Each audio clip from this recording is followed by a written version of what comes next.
Finalmente chegamos ao último lake de Shadow of the Colossus.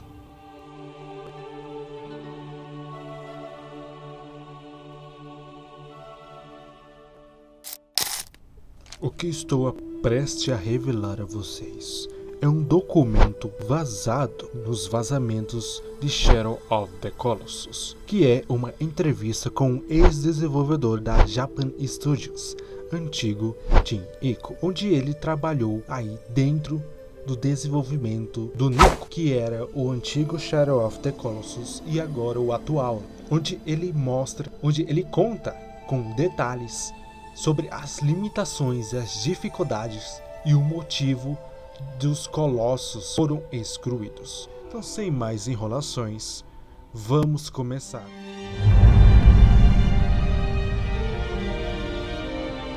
Phalanx, originalmente, ele tinha um cenário onde deixaria cair explosivos e rastrearia o jogador para atacá-lo agressivamente. Essas ideias foram rejeitadas por Ueda porque eram difíceis de controlar e não se encaixavam no design. No final, eles não conseguiram elaborar um bom plano de ataque que pudesse ser facilmente gerenciado. Então os designers acabaram criando um chefe que voa lentamente pelo ar. Segundo o desenvolvedor, o Phalanx era o maior e o mais intenso colosso desde o seu início de desenvolvimento, pois na época o PlayStation 2 tinha apenas 32 megas e a quantidade de memória disponível para um chefe era de cerca de 8 megabytes. O que era muito pouco, a equipe teve que cortar diversos dados. Ele inicialmente tinha mais detalhes e era 1,2 maior do que é agora. A arena dele era mais complexa, teria ruínas e montanhas mais detalhadas, mas essas foram simplificadas para reduzir e facilitar o controle da inteligência artificial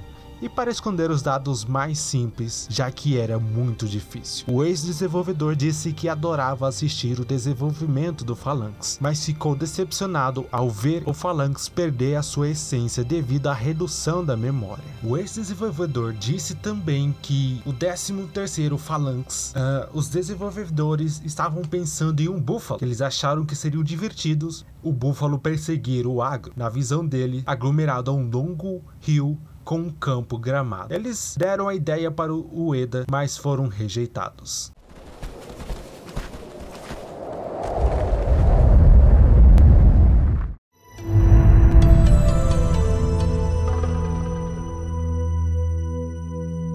Finalmente chegamos ao primeiro colosso excluído, Phoenix. Ao lidar com o design do jogo para Phoenix, a sequência fundamental consistia em encontrar e agarrar o colosso e esfaquear o seu ponto fraco. Estava quase completa, diz o desenvolvedor. A decisão de cortá-la do jogo foi inicialmente controverso. Ele cita 3 problemas que levou muito tempo para ser resolvidos e que acabou sendo removido do jogo final. O primeiro deles é o controle de câmera. A câmera do Vander sofria diversos bugs, principalmente em torno das asas, que era difícil de configurar a câmera e por isso eles desconsideraram. A segunda é a boss fight, que era muito entediante, pois era só ir atrás do colosso, acertar o ponto fraco e repetir o processo até que ele fica. E o terceiro problema era que a arena era muito entediante também, pois a arena era simplesmente um campo de lava, algumas árvores mortas. Ele diz que o colosso fez ficar sem memória, então abandonou modelos interessantes do ambiente, que se tornou impossível também de conectar a arena no mapa de Shadow of the Colossus. Ele diz que se tivesse tempo, talvez dava para adicionar o colosso, mas como não tinha tempo, acabaram cortando.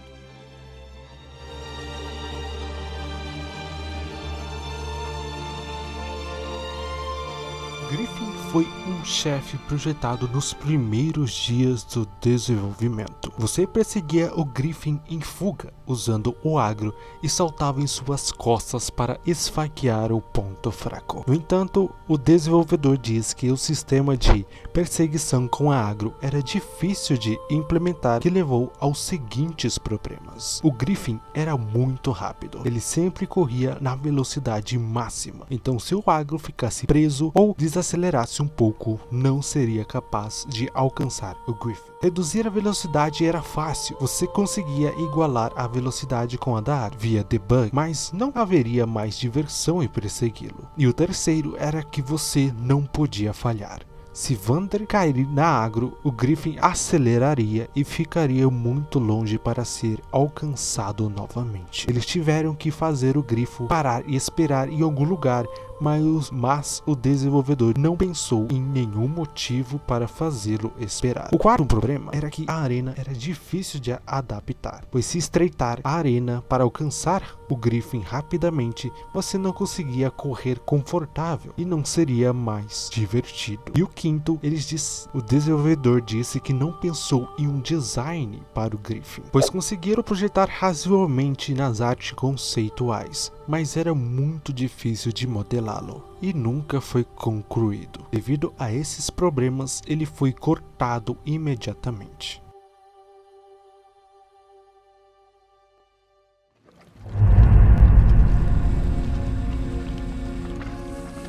Monkey era um colosso que foi criado para ser lutado em uma grande caverna. O Game Dev diz que ele atacava agarrando em enormes estalactites penduradas no teto, movendo rapidamente para quebrar uma delas e lançá-las em direção ao player. Você derrotava o Monkey mirando na sua mão que ele agarrar as estalactites com seu arco e causando danos até fazê-lo soltá-lo e cair do chão com dor. Nesse ponto você escalava em seu corpo e esfaqueava o seu ponto fraco. Depois de atingir alguns danos, ele sacudia e voltava para o teto para que você pudesse repetir o processo novamente. O Game Dev diz que o Monkey teve muitos problemas em termos de design. O seu método de ataque, a sua arena eram completamente problemáticas, pois ele precisava de uma grande quantidade de espaço dentro da caverna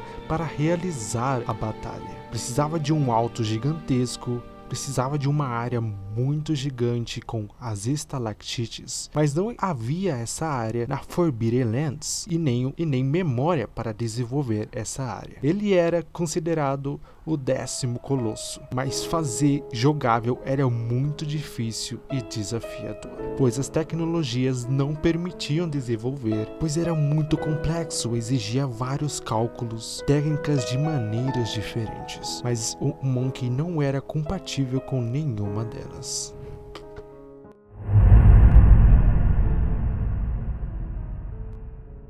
O Game Dev diz que é interessante que a comunidade pensa que o B3 foi uma área do rock, mas ele diz que o B3 não era adequado para ser colocado lá, pois a arena de rock era a seguinte: havia uma cratera ampla com uma torre alta e quebrada no centro. Ao se aproximar da área, você viria o rock lá no topo desta torre descansando as suas asas. Este seria seu encontro com ele. O desenvolvedor diz que o design e a programação dele foram até que bem aceitos entre os desenvolvedores e o Fumito Ueda. Mas como tudo, houve problemas na implementação do Colossus no jogo final. O ex-desenvolvedor diz que o Rock ele tinha dificuldades na inteligência artificial, pois ele não reconhecia alguns aspectos da sua arena e dificultava a sua batalha e a maneira de atacar o Vander. Os desenvolvedores persistiram bastante em concluir essa inteligência artificial e trazer para o jogo final, mas infelizmente descartaram devido a acreditarem que seja uma limitação do PlayStation 2.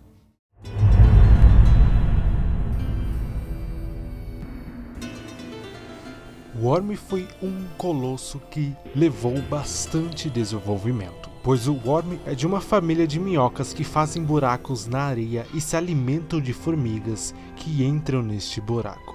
O colosso foi baseado nesta ideia. Então a arena dele seria uma grande área desértica onde teria certos buracos pelo chão. E estes buracos estavam cheios de areia movediça que puxava o Vander em direção ao Worm. O corpo do Worm era longo e sua cabeça se assemelhava em uma bulbo de flor. O Vander teria que derrotá-lo arrastando seu corpo para fora e esfaquear o seu ponto fraco, que fica localizado na cabeça. Ele diz que a programação e o design estavam certo até certo ponto, mas eles tinham muita dificuldade e decidiram cortar no estágio inicial, pois o sistema de atrair esse colosso era muito complicado. O Vander tentava várias vezes e ele não vinha. E o design dele, eles achavam que não era um parecido como um colosso e sim como uma minhoca gigante. E era muito estressante de jogar, pois você ficava 30 a 40 minutos tentando atraí-lo e ele não vinha. Então, por esses motivos, o Worm foi descartado no estágio inicial.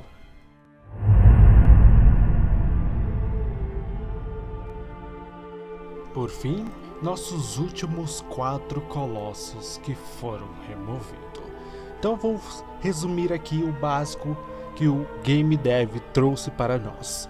No Yamoria, ele foi criado como o irmão mais novo do 8º Colossus, onde seu ponto fraco era nas costas. Eles descartaram porque a gameplay era muito fácil.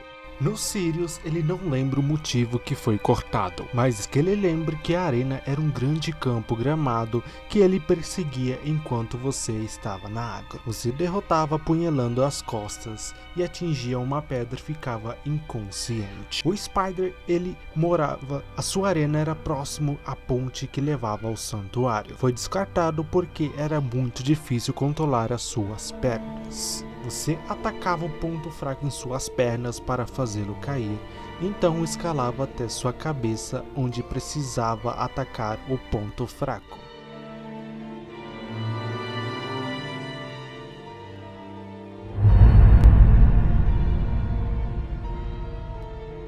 O desenvolvedor disse que muitos desafios em relação à memória RAM trouxe limitações para a construção de Shadow of the Colossus, pois o foco era no Colosso em si, o que tornava, por exemplo, os cenários, a ambientação muito simples, onde eles dizem que descartaram a ideia de lutar com a agro na floresta, pois demandaria, mas isso foi cortado devido às limitações do PlayStation 2. Ele diz também sobre a limitação das texturas do PlayStation 2, pois usavam um formato e consumiam muita memória, e que ele tinha inveja de outras plataformas de videogame tinha condições mais superiores ao do PlayStation 2, e que teve que ajustar diversas coisas. Ele cita que é muito frustrante as pessoas reclamando na internet, porque eles estavam tentando criar vários cenários durante o desenvolvimento, mas quando foi lançado, foram reduzidos drasticamente. O ex-desenvolvedor trouxe diversas ideias e propostas para Ueda, mas foram todos rejeitados, pois na época a dedicação era mais nos colossos em vez de os personagens, digamos assim. E o outro motivo é que Shadow of the Colossus ele deveria ser mais solitário e silencioso, e Ueda decidiu que ter inimigos pequenos destruiria a visão do mundo. Como resultado, ou seja, muita coisa foi reduzida, o mundo de Shadow of the Colossus seria mais vívido, mas o Ueda descartou essa possibilidade, e também a limitação do PlayStation 2 era bastante evidente.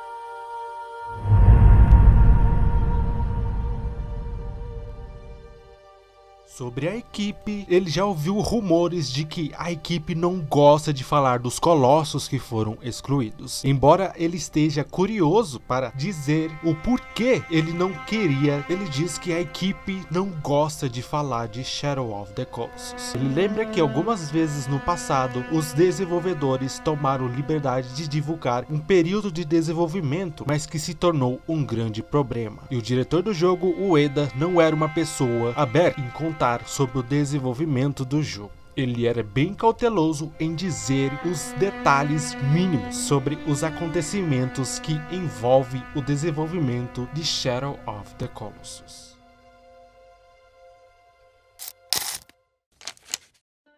Finalmente chegamos ao final deste vídeo. Então é isso, pessoal, espero que vocês tenham gostado. Se gostou, se inscreva no canal, deixa o seu like, compartilha para os seus amigos que vai vir novas novidades de Shadow of the Colossus. Então eu resumi aí para vocês um resumo geral sobre os vazamentos de Shadow of the Colossus, né, que foram vazados da internet. Expliquei o motivo, expliquei aí alguns documentos vazados e por último, nesse vídeo, resumi para vocês o motivo desses 8 colossos excluídos, né, que foram excluídos do jogo final, né? Falei um pouco daí do Phalanx, do Devil, do Abert, da Phoenix, do Blackbird e diversos outros colossos que foram excluídos. No próximo vídeo nós iremos falar sobre um dos maiores projetos fangames de Shadow of the Colossus, que é o Shadow of the Colossus Tribute, que vem tendo diversas atualizações incríveis que eu vou trazendo novidade para vocês. Inclusive vou deixar os créditos aí a galera referente aí, né, as gameplays dos colossos excluídos que eles vêm trabalhando aí nesses últimos meses, que ficaram incríveis, ficaram impecáveis. Então vou deixar aí tudo na descrição, os documentos, inclusive os documentos vazados, as imagens vazadas, certinho aí na descrição para vocês. Então é isso, agradeço por você estar acompanhando esta saga e fiquem bem e falou!